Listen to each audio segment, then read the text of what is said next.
Hello दोस्तों, आज का यूज़ सीखेंगे what is there to.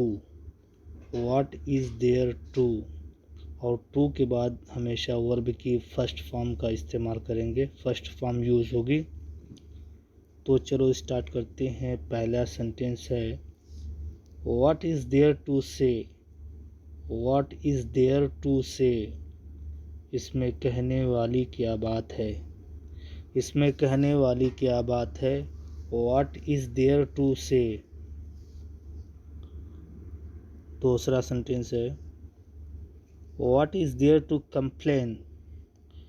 What is there to complain, इसमें शिकायत करने वाली क्या बात है। इसमें शिकायत करने वाली क्या बात है। What is there to complain। तीसरा सेंटेंस है What is there to laugh। What is there to laugh, इसमें हंसने वाली क्या बात है। इसमें हंसने वाली क्या बात है।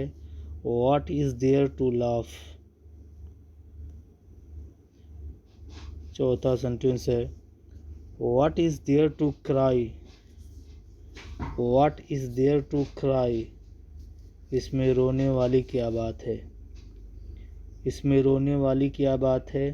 What is there to cry। पांचवा सेंटेंस है What is there to shout। What is there to shout, इसमें चिल्लाने वाली क्या बात है। इसमें चिल्लाने वाली क्या बात है। What is there to shout। छठा सेंटेंस है What is there to shy। What is there to shy, इसमें शर्माने वाली क्या बात है। इसमें शर्माने वाली क्या बात है। What is there to shy। shy माने शर्माना।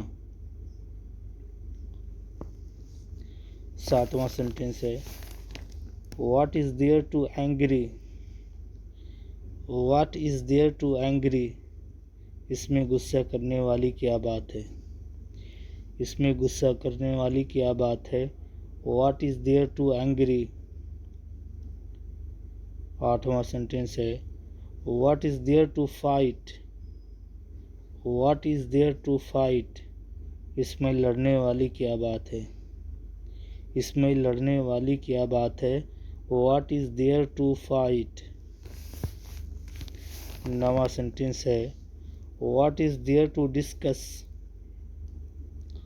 What is there to discuss, इसमें बहस करने वाली क्या बात है। इसमें बहस करने वाली क्या बात है। What is there to discuss। दसवां सेंटेंस है What is there to bet। What is there to bet, इसमें शर्त लगाने वाली क्या बात है। बेट के माने होता है शर्त लगाना। इसमें शर्त लगाने वाली क्या बात है। What is there to bet। तो उम्मीद करता हूँ आप भी इस सेंटेंसेस की प्रैक्टिस करेंगे और अपनी डेली लाइफ में यूज़ करेंगे। अगर वीडियो पसंद आ रही है तो उसको लाइक करें और सब्सक्राइब करें। तो आज के लिए इतना ही काफ़ी। अल्लाह हाफिज़।